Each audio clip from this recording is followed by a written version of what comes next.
Kom ons buig die hoofde. Here, dankie dat ons hier kan wees vanaand. Dankie dat ons saam kan koffie, saam kan kuier, saam kan lag en ook nou saam rondom u woord vergader en daaroor besin. Dankie dat u vir ons elkeen baie liefhet. Ons prys u daarvoor in Jesus se naam. Amen. OK, voordat ons nou hoofstuk 32 lees, myns insiens is dit 'n redelike draaipunt in die Genesis verhaal, maar ook in Jakob se verhaal. Nou as ons nou ons gedagtes bietjie terugwentel na Abraham toe. Onthou julle nog hoe lekker ons van Abraham gelees het? En in Abraham se lewe was daar ook bepaalde roetemerkers, draaipunte gewees. Ons het gelees hy het foute gemaak. Ons het gelees hy het by kere sy eie kop gevolg, sy eie planne gemaak. En dan het daar 'n spesifieke draaipunt in sy lewe gekom waar hy, kom ons sê, so 'n ontmoeting met die Here gehad het dat sy lewe vorentoe definitief nie weer dieselfde sou wees nie. Soveel so dat hy dan uiteindelik die vader van die gelowiges genoem word, né? Ons onthou daar by toe hy sy seun Isak moes offer en dit toe nie gebeur het nie en hy uiteindelik die Here baie intiem kon aanroep. Dan in Isak se verhaal was daar ook draaipunte. Nou in Isak se verhaal, as julle sal onthou, jy lees die verhaal en jy sien wat met hom gebeur, maar jy sien nooit dat hy regtig met die Here praat nie, tot op 'n dag. Dan sien in my wêreld, hier bid Isak ook. En dan kom Jakob se verhaal. En in Jakob se verhaal het ons nou al gesien is dieselfde, en ons het dink ek verlede week of vorige keer al gesê, maar dit lyk nie of hy ooit die Here se raad vra nie. Die storie gaan maar net aan, en tog is die Here die hele tyd aan die werk in die agtergrond. En maak hy planne, hy maak baie foute, wat maak dat hy uiteindelik ook vlug vir sy lewe. En dan gaan daar 'n lang tyd verby, 20 jaar, né? Wat hy nou weg is van sy broer, sy familie, by Laban. En tot hy nou op 'n dag besef het, maar hy moet nou terug gaan. Die Here het eintlik hom gesê, dis nou tyd dat jy terug gaan. En nou is hy op pad terug. En hier in hoofstuk 32, so as ons dit nou saam lees, kom ons kyk bietjie, wat sien ons raak? Wat staan vir ons uit? Ek het as ek so vinnig deur gekyk het, was daar so 3 punte wat vir my nogal sterk uitgestaan het. Maar ek wil nou nie dit nou sommer net vir julle noem nie. Dalk sien julle goed raak wat ek hier raak gesien het en dan word ek des te meer opgewonde. Arno, kom ons begin maar by jou vanaand, so aan die verpunt van die tafel. En dan kan ons maar so, wat is dit nou? Klokslag, né? Yes. Hoeveel verse? Sommer 2, dankie is, ja. Goed. Dankie. Goed, Genesis 32 vers 1. Jakob het ook verder gereis. Langs die pad het hy 'n groep van God se engele teëgekom. Toe Jakob hulle sien, sê hy, dit is God se leer. Daarna het hy die plek Mahanaim genoem.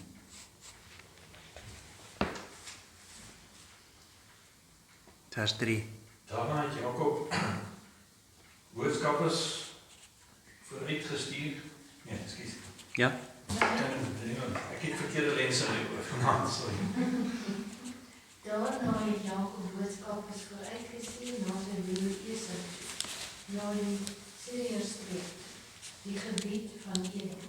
Jakob het vir hulle gesê, so moet julle vir my geagte broer, vir Esau sê, so sê Jakob wat aan u onderdanig wil wees. Ek het tot nou toe by Laban gebly. Ek besit beeste, donkies, kleinvee, slawe en slavinne. Ek laat u dit weet om te verneem of ek by u welkom sal wees. Die boodskappers het na Jakob toe teruggekom en sê, ons het by die broer Esau uit aangekom, wat was hy al op pad na Eden met 400 man by hom. Jakob het baie bang geword, angs het hom oorval. Toe deel hy die mense by hom, die kleinvee, die beeste en die kamele in 2 groepe, want hy het gedink, as Esau by die eerste groep kom en dit uitwis, kan die ander groep dalk wegkom. Daarna het Jakob gebid, Here, God van my voorvader Abraham, God van my vader Isak, U wat vir my gesê het om terug te gaan na my land en my familie toe, en U sal goed doen aan my. Ek is al U gunsbewyse nie werd nie, maar ook nie die trou waarmee U my versorg het nie. Toe ek destyds teen die Jordaan is, het ek net my krie gehad, en nou het ek hier 2 groot groepe. En nou Here, vra ek U hulp. Esau is op pad en ek is bang. Red my uit sy hande. Ek is bang, hy maak my dood en sommer ook al die vroue en kinders. Here, U het toch self gesê dat U goed vir my sal wees en dat my nageslag baie sal wees. So baie soos die sand van die see, 'n ontelbare menigte. Nadat Jakob die nag daar geslaap het, het hy besluit om vir Esau 'n present te gee. Hy wou sommer van sy vee neem en vir Esau gee. 200 bokoeie en 20 bokramme, 200 skaapoeie en 20 ramme, 30 kameelkoeie met kalwers, 40 koeie en 10 bulle, 20 donkiemerries en 10 hingste. Hy het elke trop aan 'n slaaf gegee en gesê, trek vorentoe, maar hou 'n afstand tussen elke trop. Hy het die voorste slaaf beveel, wanneer my broer Esau jou kry en jou vra, wie is jy? Waarvandaan kom jy en aan wie behoort al hierdie goed voor jou? Was dit nou vers 18? 18 ja. Jakob het dieselfde opdrag aan die tweede slaaf gegee en ook aan die derde en aan elkeen wat agter 'n trop was.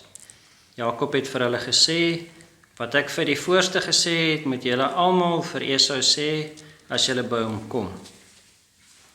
Verder moet julle ook nog sê, Jakob kom agter ons aan.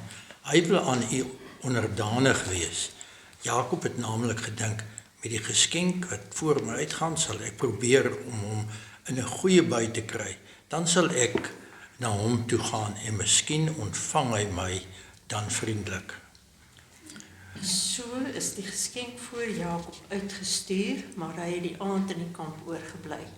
Die nag het hy opgestaan en sy 2 vrouens en sy 2 persoonlike slavinne en sy 11 kinders gevat en deur Jabok drif gegaan. Nadat hy hulle deur die rivier gevat het, het hy ook alles wat hy besit laat deurgaan.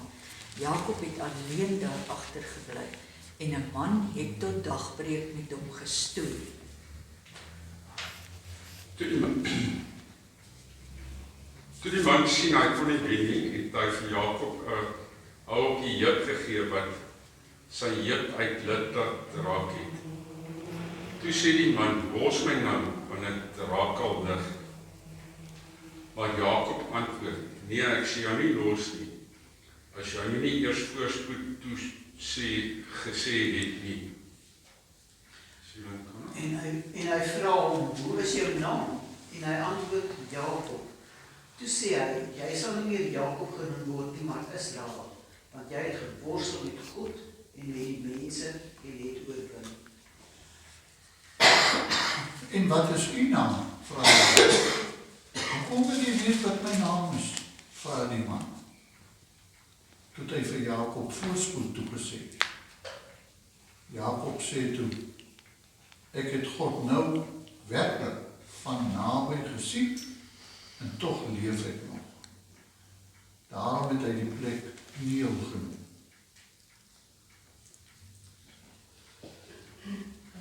Net toe Jakob by Peniel verbygaan, het die son opgekom. Jakob het mank gebly aan sy lewe.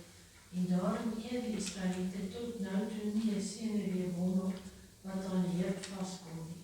Want die man het vir Jakob teen sy heup geslaan op die heupseer. Goed. Net tot so ver, vereers.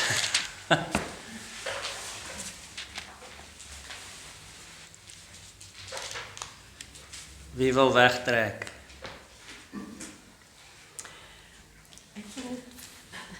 Mag ek iets vra? Ja. Wat vir my vreemd is in vers 1 en 2, sê hulle dat hy die engele raakgeloop het, maar daar het niks gebeur nie. Maar het hy die engele sommer so gesien? Dit is ongelooflik nie. Wat sê die skrywer? Of die verteller? Hy sê net, die engele van God het hom teëgekom. En Jakob hulle sien sê hy, en dan sê hy. Nou dink die skrywer is belangrik dat ons meer moet weet as dit. Dit lyk my nie so nie, nee. Maar dis net snaaks. En tog sê hy dit vir ons. Ja. Sou die engele hom dan begelei het verder, of het hulle nou net gesien? Die skrywer sê nie vir ons nie. Maar hy begin die verhaal met Weet ons wat beteken Maganaim? Miskien het daai naam iets te doen met hoekom Jakob dit daai naam gegee het. Dis maar net verwysend dat hy 'n ontmoeting gehad. Die ondersê hulle aan die Hebreëse woord verleer. Ja, so engelerskare leermag Arno. Ek het gelees Maganaim beteken 2 gevegskampe of 2 gevegsgroepe. Naim is meervoud. En Maga beteken geveg. So in hierdie verhaal is daar heeltyd die motief van veg. Ja. So hier's 'n motief. Nou wanneer is die in die Hebreëus veral, né? Wanneer hy 'n motief gebruik, wat is 'n motief? 'n Motief is iets wat jy op die tafel sit sonder om dit by naam te noem. Jy kan water as 'n motief gebruik en dan het hy eintlik 'n ander betekenis. Jy kan vuur as 'n motief gebruik want dit dui op iets anders. Jy kan 'n leerskare of 'n weermag as 'n motief gebruik, maar dit dui op iets anders. En dan kan jy ook kry 'n motief van veg. So daar is 'n spanningslyn deur die verhaal. Want dit begin hier met 'n leermag, maar wat ons nou eintlik sien is eintlik engele. 'n Bietjie later dan en dit is 'n ontmoeting, dis ook baie belangrik. So hier is 'n ontmoeting en daar's 'n mooi woord wat ons sê teofanie. Teofanie is die woord theos wat God beteken. So teofanie is wanneer daar 'n ontmoeting is met die Here. So Moses by die brandende bos, dis 'n tipiese voorbeeld van 'n teofanie. Hy ontmoet die Here. En daar's bepaalde kenmerke van 'n teofanie. By Moses het ons byvoorbeeld gesien, Moses het gevra, wie is u? Wat het die Here geantwoord? Ek is wat ek is. So hy het nie pertinent sy naam gesê nie, hy sê ek is wat ek is. Hierso sien ons weer 'n teofanie, dis nou meer helder by vers 25, waar Jakob het nou sy almal vooruitgestuur en hy bly alleen agter. Hoekom bly hy alleen agter? Mens kan nou wonder daaroor, was hy bang? Het hy net aan homself gedink? Soos ons hom nou al leer ken het, is maar eie sinnig en dink aan homself. Of wou hy ekstra tyd saam met die Here spandeer? En kom ons gaan vir opsie 2. Want dan sien ons dat hier is wel 'n ontmoeting, maar hierdie ontmoeting is in watter vorm word dit vir ons beskryf? 'n Geveg. Nee. Hy worstel, hy stoei. En dit duur die hele nag. So dis ook 'n teofanie, 'n ontmoeting met die Here, en dan gebeur dieselfde. Jakob vra ook hier, maar wat is u naam? En hy kry nie die antwoord nie. Wat wel vreemd is dat, kom ons sê dis die Here vir hom vra, wat is jou naam? Maar is tog nie vreemd nie. Want hy wil hê Jakob moet dit sê, my naam is Jakob. Maar dit bied 'n oorgang of 'n brug na dit wat die Here volgende gaan sê. Nee, jou naam is nie meer Jakob nie. Jy dink is Jakob, maar van nou af is jy Israel, wat beteken? Strijdvoer en God. Sê weer? Die naam Israel herinner aan die Hebreëse woorde vir strijdvoer en God. Strydvoer. So jy het hierdie spanningslyn van geveg is nog steeds daar, maar dit word ook gekoppel aan God. Gaan jy nou heel terug na die Genesis verhaal toe? In die begin het die Gees oor die donker waters gesweef en hy het gesê laat daar lig wees en die donker en die lig is van mekaar geskei. So jy lees hier tussen die lyne hierdie baie belangrike motief van daardie 'n ewige stryd tussen menslike handeling wat maar altyd gewoonlik verkeerd is en 'n goddelike handeling. In die verhaal sien jy ook, en dit is so ironies maar ook so tipies, vers 9 lees ons Jakob het gebid. Ja. Wow, when did that happen? Ja. Onthou jy, ons het laas keer gesê, hy gaan aan en ons sien nooit dat hy die Here se raad vra en eintlik bid nie. Maar hier bid hy, vers 9. Hy het gebid, Here God van my voorvader Abraham, U wat vir my gesê het om terug te gaan na my land toe, dit is waar. En U sal aan my goed doen. Ek is al U gunsbewyse nie werd nie, ook nie die trou waarmee U my versorg het nie. Toe ek destyds deur die Jordaan is, het ek net 'n kierie gehad en nou het ek hierdie twee groepe. Waar is nou wat ek eintlik soek? O ja, en dan net 'n bietjie verder aan in daai selfde vers, die laaste sin, ek sal beslis goed doen aan jou, die Here gesê, ek sal jou nageslag so baie maak soos die sand van die see. Waar het die Here dit vir Jakob gesê? Abraham gesê. Ja, Hy het dit vir Abraham gesê, maar Jakob is ingesluit in daai seun. Dit is sy oupa, oupa grootjie. Maar ook toe Isak hom geseën het dit geïmpliseer, né? So, maar daai seën wat oor hom uitgespreek het, dit kom van Abraham af en dit word oorgedra. So, dit het Jakob lyk my wel geweet. En nou is dit asof hy die Here daarin herinner, maar Here, U sal vir my sorg. Maar wat baie vreemd is, hy vra die Here om hom te help. Hy herinner die Here aan wat die Here gesê het, ek sal jou beskerm. Ek gaan jou nageslag seën, so ek gaan jou nie uitwis nie. En dan maak hy hierdie klomp planne. Hy maak, ek het getel, 3 planne. Dan vers 6 maak sy eerste plan. Vers 7 is sy tweede plan. Vers 15 is sy derde plan. Nou is die vraag wat ek wil vra. As mens gaan kyk na menslike handeling teenoor goddelike handeling, is dit verkeerd om jou eie planne te maak? Stoot die Here ons menslike handelinge heeltemal op sy? Nee. Dit het ons in die vorige verhale gesien, hy doen nie, né? Hy is heeltyd daar en ek dink Arno, jy het op 'n kol ook dit genoem van daar is ook menslike handelinge en die Here kan ook saam met ons menslike handelinge beweeg. Wat Jakob gebid het,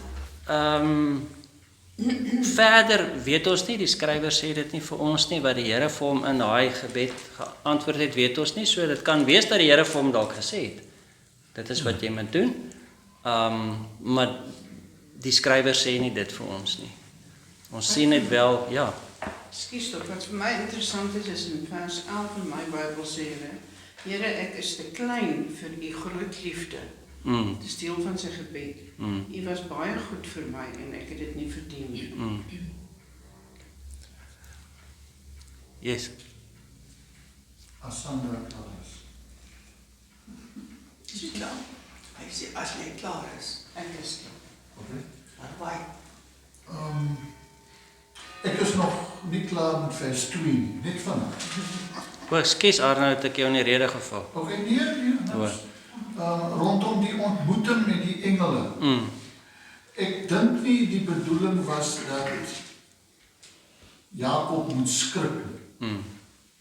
Maar dat dit eerder vir hom moes geruststel. Ja. Ek is nie alleen nie. Ek wil dit graag koppel aan wat hy gehoor het by die Here, by die droom by Bethel. Toe daar onder andere vir hom gesê is, ek sal by jou bly en jou beskerm. Waar jy ook al gaan. Ek wil dit koppel daaraan. Ja. Ek glo dat die engele vir hom veiliger laat voel het op die vooraand van die moontlike geveg met sy broer. Okay. Maar is dit nie vir julle ook snaaks dat hy geveg het tot die einde toe nie en dat hy nie gewen, dat hy gewen het, dat hy hierdie geveg gewen het? Ja, dit is vreemd hoor, in vers 25. En toe God sien dat God nie vir Jakob kon oorwin nie, slaan hy op sy juweel. Natuurlijk kon hy hom oorwin, maar hy het dit seker maar so gereël. Ons gaan nou, julle wou iets? Nee, Dit was deel van sy plan, seker. Ons gaan nou daai dit is nou 'n bietjie eers weer terug. Soos wat het net nog gesê, ons het nie gesien dat Jakob eintlik in sy daar by Laban en sovoorts gebid het nie. Maar as hy as 'n kind van die Here groot geword het, dan het hy miskien derentyd gevoel, maar die Here is by hom en dit wat hy besluit, dra die Here se goedkeuring weg. So dit voel vir my daarom word daar nie gedurig gewys dat hy gebid het nie, maar hy het die hele tyd gewandel met God. As mens dit so kan stel. Ja, ons kan ook seker nie, dit sal seker onregverdig wees om te sê hy het nooit gebid nie, maar die skrywer sê nie dit vir ons nie, maar hy noem nie so pertinent. Ja, hierdie. Dat Jakob het ja, maar kyk, ernstig gebid. Hier is 'n soort van ek wil amper sê 'n krisis in sy lewe, waar dit sy lewe by Laban, waar hulle nou nêrens sê dat hy eintlik gebid het nie, was 'n soort van gemaklike elke dag se routine lewe. En hy, miskien het hy maar net soos enige mens, maar elke dag net sy gebedjie gevra. Om welkie? Ek sien in hierdie hoofstuk Jakob se menswees van die onderliggende vrees wat hy gehad het van die dag wat hy die letjies opgekook het vir sy broer. En hierdie vrees, die sien ons hier uitkom kort en God praat met hom, kom na hom toe, sê vir hom, luister man, jy vergeet nou al klaar weer wat ek vir jou gedoen het. Hier is ek weer. Ja, waar het Jakob se geveg nogals begin, was by nog voor sy geboorte, onthou julle? Sommer daar in die moederskoot. Ja.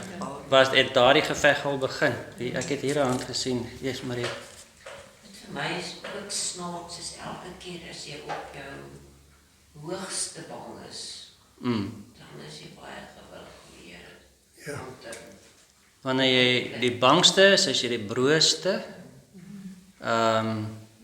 as jy die broeste, né? Die mees ontvanklike. Mees ontvanklike. Hulle sê niemand bid so hard soos hy wat op of sy wat op hulle rug lê nie. Anna? As jy klaar is. Ja. Sarah, wil jy iets? Ja, hoe ek dit lees is, en ek stem saam met Arno, daai vers 2, dit lyk vir my Jakob het alleen die engele leer gesien. En hy het nou, en as hy die leer gesien het, dan sou hy mos herinner word aan die feit dat God gesê het, hy sal hom beskerm. Maar dan onmiddellik begin hy planne maak om nou sy broer tegemoet te gaan. Nêrens sê ons laat God vir hom gesê het om dit te doen, behalwe dat hy gesê het hy moet teruggaan na sy familie toe. En dan kom Jakob het baie bang geword. toe hulle nou vir hom sê dat sy broer was al reeds op pad. En Jakob het toe vir goed gebid, daai gebed, maar wat nie getel kan word nie. Jakob het daaroor nag en die volgende môre vat hy toe. Toe gaan hy weer aan met sy eie planne. Exactly. Nou, nou, hoe gaan hy sy broer nou troef? So die verhaal begin met waar Jakob hierdie leer sien, nou die engele, maar dan lees ons, maar daar's 'n ander leer op pad. Esau met sy 400 manne. So nou is hierdie leer en daai leer en Jakob is in die middel. En ons verstaan net, maar hoe is dit moontlik? Dat Jakob het dan nou die verhaal het dan nou begin, dat hy hierdie leer mag sien van die Here. Hy het 'n ontmoeting gehad met die Here. En dan gaan hy maar net weer op sy eie planne. En dit is die verhaal wat ons van Genesis af heeltyd oor en oor en oor en oor sien. Wat gebeur? Wat doen die Here? Jakob, ag nee man. Nee man. Wat gaan met jou? Of het hy dalk toe Jakob gebid het? Wie van julle het al geworstel met die Here? Ek was almal.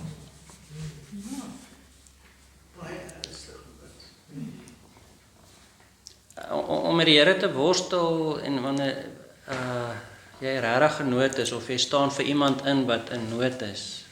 Dis 'n ding. En ons kan seker elkeen iets daarvan vertel. So Jakob worstel die hele nag want en hy besef sy nietigheid, besef ek is klein, ek is nie werd dat die Here sy leer mag vir my stuur en jy vind amper iets van 'n minderwaardigheidskompleks by hom, né?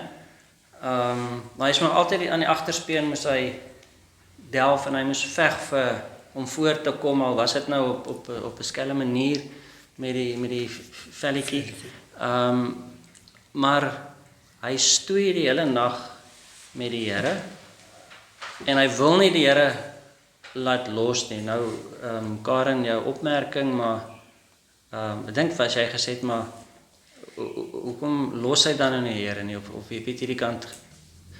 En as ek en jy in 'n worsteling is met die Here en jy is regtig bang, dis asof jy wil nie laat los nie.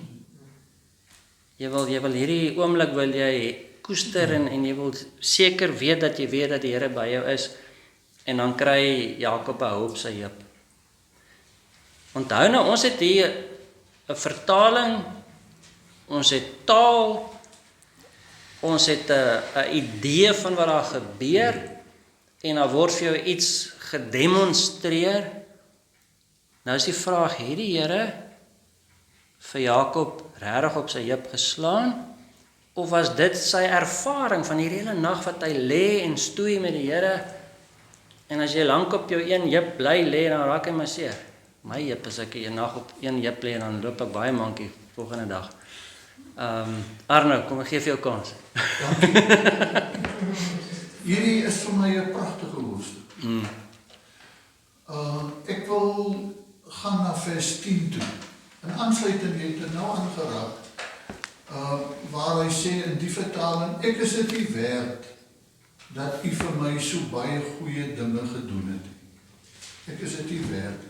So, Jakob het geweet, hy verdien nie die Here se goedheid nie, omdat hy al so baie droog gemaak het. Right. Nou,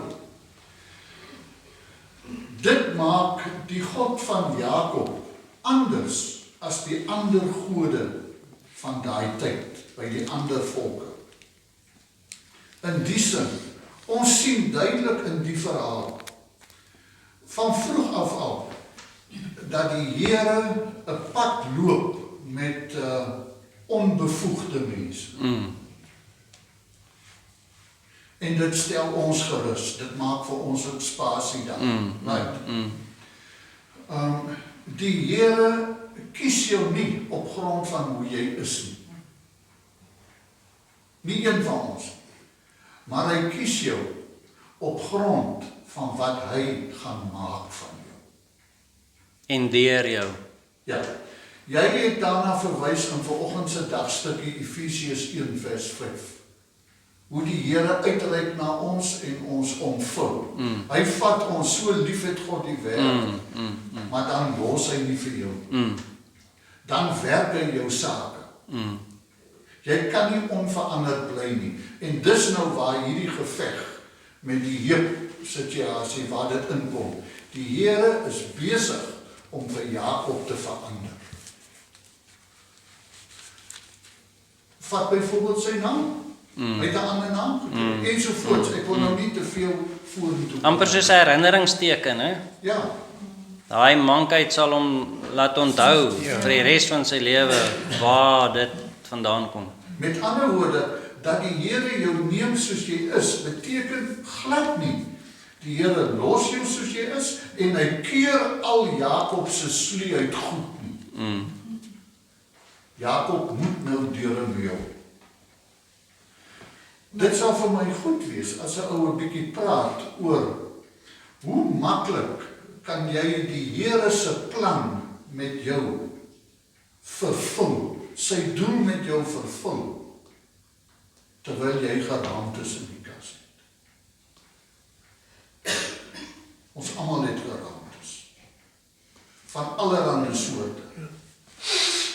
En is dit nie so dat ons ongelukkig baie keer dit gebruik as 'n verskoning, hoekom ons nie wil inval by die Here se plan met ons nie, want ek is nie goed genoeg nie, ek het geraamtes, ek het foute, ek het leemtes.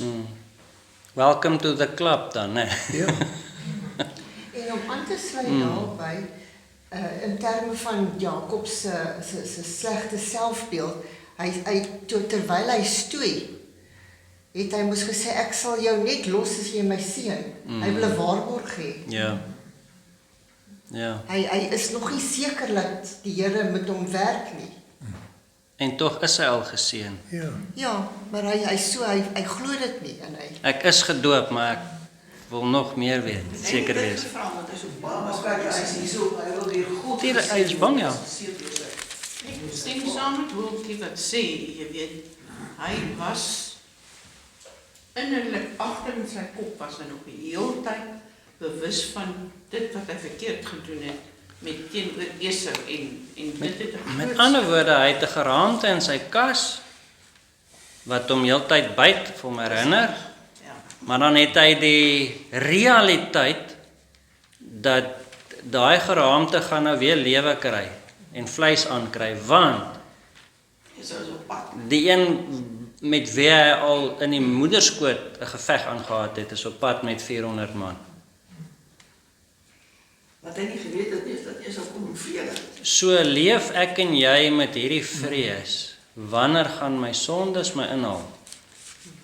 Wanneer gaan dit ontbloot word? En hoe gaan dit wees? Hoe seer gaan ek kry of selfs doodgaan? So ek kan dink dat Jakob moes geweldig bang gewees het. En wat meer is, hy gaan ontbloot word, want nou hy's nie meer net hy nie, onthou, hy het gesê, ek het, Here, hy sê dit vir die Here, ek het net met my kierie deur die Jordaan gegaan. Interessant, die Jordaan, hoeveel Bybelse karakters is deur die Jordaan, hè? Dis ook 'n gewone motief van op reis ernsste. Dink aan Elia, hy is deur die Jordaan, Elisa is deur die Jordaan, die Israeliete is deur die Jordaan. Dis 'n grens gewees. Dis 'n grens, maar is ook 'n pad na 'n bestemming. Maar wat ek nou eintlik gesê het. So dit was net hy met sy kierie. Nou kom hy terug met 2 vrouens, byvrouens, klomp kinders. En hulle weet nie van sy geraamtes nie. En nou gaan dit dalk ontbloot word. So daar's nog jou ego, jou waardigheid wat dalk ook aangetast kan word wat vir 'n man nogal skwaai is.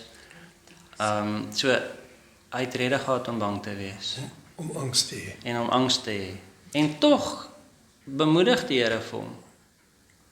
Ja, en dit is so asof hy die Here wil oortuig om goed vir hom te wees, ten spyte van alles wat hy verkeerd gedoen het, want hy sê, meneer, ek het niks en ek verdien ook niks. Jare lank het ek vir Laban gewerk. Ek was daar by hom tot 'n kort rukkie gelede. Oor die jare het ek 'n klompie besittings bymekaar geskraap. Asof armsalige Jakob het so 'n bietjie goedjies gekry. En ook werkersmans as vrou. Ek vertel meneer al hierdie dinge sodat meneer my sal vergewe en goed vir my sal wees. Dis soos wat ek sê, hy is gedurig besig om... So Jakob het 'n ernstige behoefte dat sy broer hom moet vergewe. Maar hy het ook 'n ernstige behoefte dat die Here hom moet vergewe. Hy worstel 'n hele nag. En die feit dat hy dan hom nie wil laat los voor hy geseën word, impliseer daardie seën nie dalk dat hy gaan hoor dat die Here sê, is reg, ek vergewe jou. Ek wonder of dit nie sy... Dit moet so iets wees wat Ja. ek sit nou net en dink, kyk, ons, soos julle nou gesê, ons het allemaal geraamtes, nee, maar ons het nie meer geraamtes nie. Jesus Christus het daai geraamtes weggeneem. Baie belangrike opmerking. Ja, en so ons hoef nie meer bang te wees vir daai geraamtes. Al was jy skarlaak en rooi, jy sal wit wees soos wol. Net so. Maar nou, maar Jakob het nou nog nie vir Jesus gehad nie, maar hy het vir God gehad.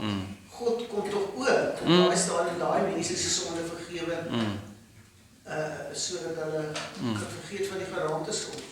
Maar 'n mens bly 'n mens, nee, ons moet ook nog... Ja, en die mense het altyd daai behoefte gehad en dan sien ons dit later wanneer die Israeliete deur die woestyn gaan, dan begin hulle met offers by die tempel. Ja. En dan word die simbool van sondevergifnis is, jy moet eintlik sterf, maar nou vra jy vir die Here vir vergifnis, so iemand moet boete doen vir jou en dan word iets geoffer, 'n bokkie of 'n skaapie of 'n duif of wat jy kon bekostig.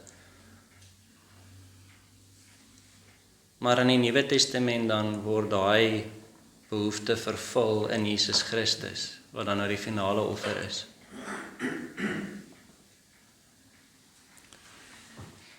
Ek dink ons is baie gelukkig dat ons kry 'n geheelbeeld soos die hoofstuk klaar gelees het. Ons moet hou Jakob het nie daai geheelbeeld gehad dat die Here se plan was van voor sy geboorte af. Kan dit wees, ek maak 'n belangrike opmerking, dat in Jakob se onbeholpenheid, sy soeke, sy skuldig voel en hoe die Here met hom handel, dat ek en jy wat die groter heilsplan sien, dat die Here alreeds weet, maar wat kom paar duisend jaar vorentoe? Ek weet die mens sukkel, ek weet hy maak foute, en daarom is hy lankmoedig en genadig en vol liefde, getrou, verdra hy. Arno? As dit die Here was met wie Jakob daai nag beklei het, hoekom het hy wat almagtig is nie gewen nie? Iemand het net nog gewonder hieroor. Onthou nou, dit is gevegstaal. Ja, maar ek wil probeer antwoord. Goed. Ja, ek het op iets afgekom. Ja. Dit vertel vir ons, of dat ek eerder veiliger speel en nie so seker wees, vertel dit nie dalk vir ons van 'n God wat bereid was om swak te word ter wille van ons nie. Filippense wat sê, Jesus wat vandaar homself verneder het. Vanuit daai hoek. Jesus wat kom lei het. 'n God wat tot alles in staat was, maar wat die minste was, in die persoon van Jesus.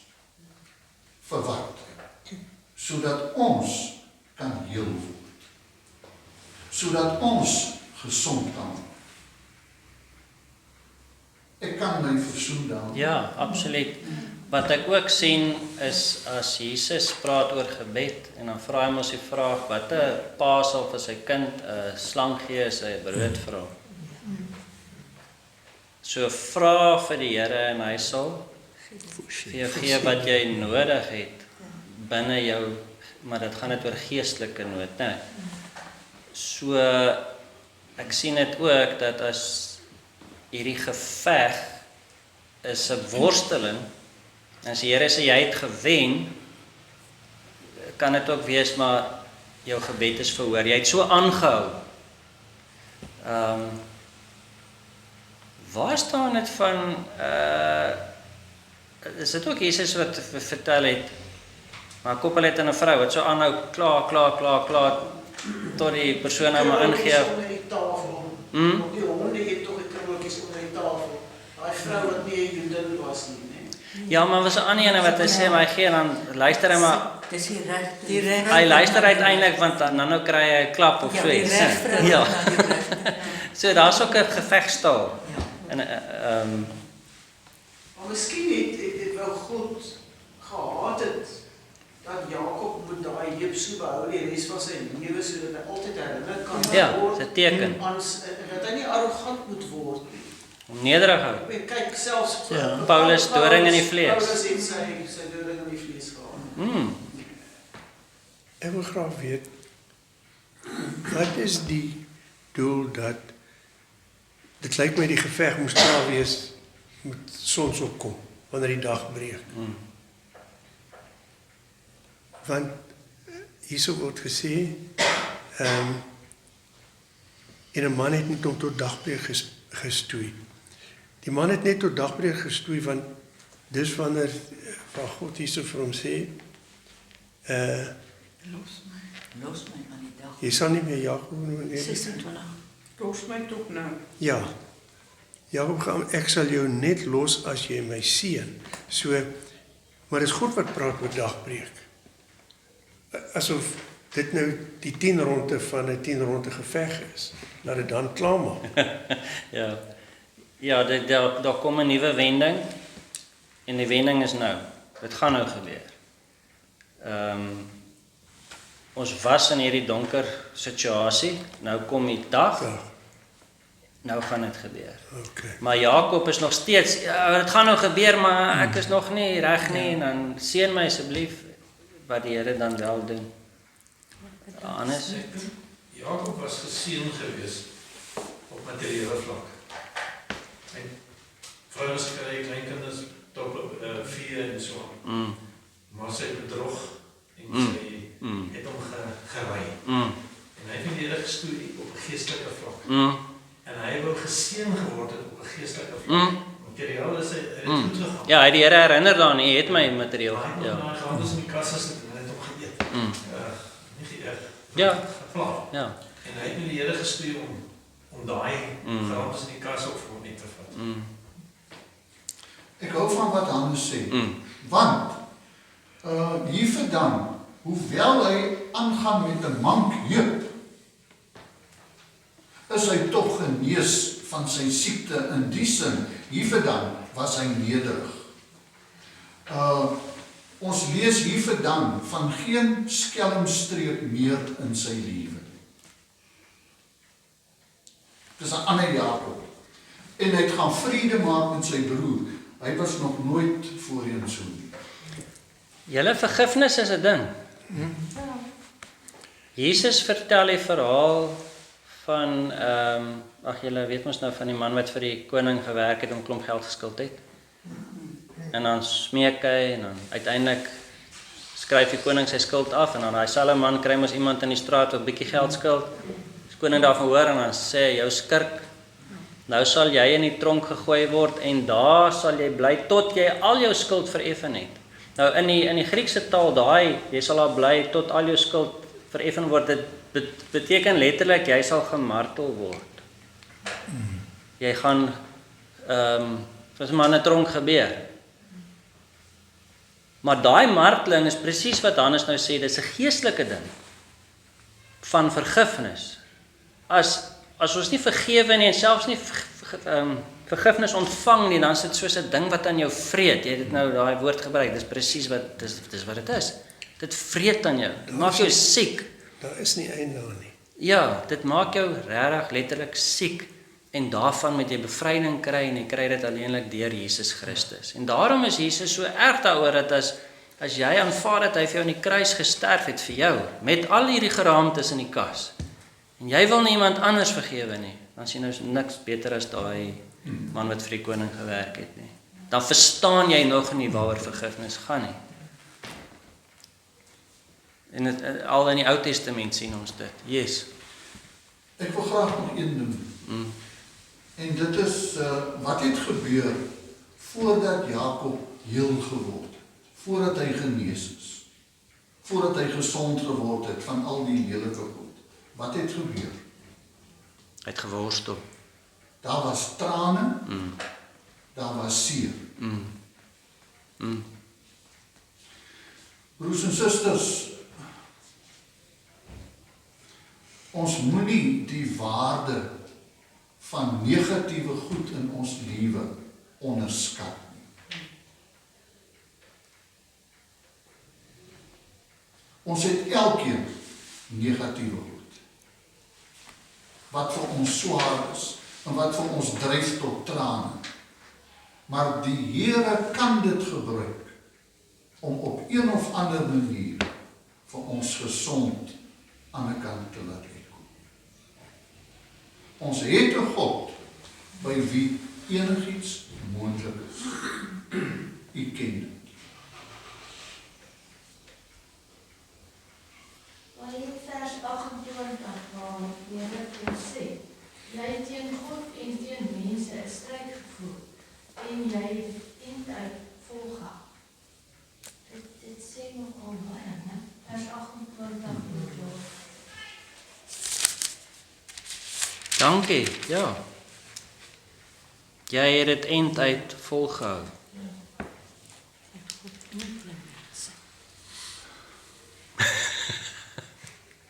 Praat Arno, want jy gaan nou met vakansie gaan, so jy moet nou alles gee wat jy kan. Ek wil sluit met iets moois wat ek gelees het. Ja. En ek het dit neergeskryf, dat ek dit kortliks lees. Terwyl u nog rustig en lekker in u huis sit, hoor u iewers 'n gekap en 'n getimmer. Dis nou na aanleiding van hierdie geveg, in die agtergrond van die geveg van Jakob.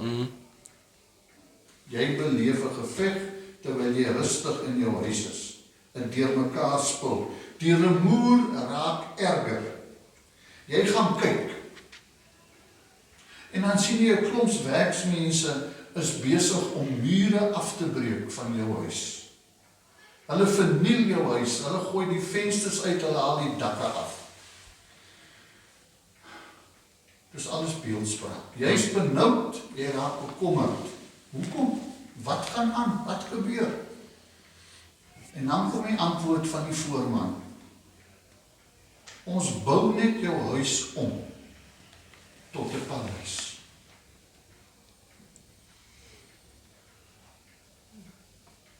Op daai oomblik wat ons in 'n negatiewe situasie is, of in 'n negatiewe tyd, voel dit vir ons of alles in duie stort. Ons lewe val uit mekaar uit. Maar dit kan wees dat die Here besig is om uit die pyn iets moois op te bring. Ek moet dus vir u iets werd, want dit is iets werd vir my. Goud wat gelouter word. Jy moet eers deur die vuur gaan. Ja, laat sy. Om welkie? Nee, ons het nou gelees hier van die geveg tussen God en Jakob. En nou dink ons hy's reg, maar dan tot en met hy vir Esau ontmoet, twyfel hy weer. Ja, maar presies dit. Ja. En wat keer hom om? Toe hulle twee vir mekaar kry en daar's niks tussen dit. God het dit so beskik. Ja, God het geweet. Ja. Sjoe, julle, dankie. Ek's nou skoon hoendervleis en is nie van koue nie.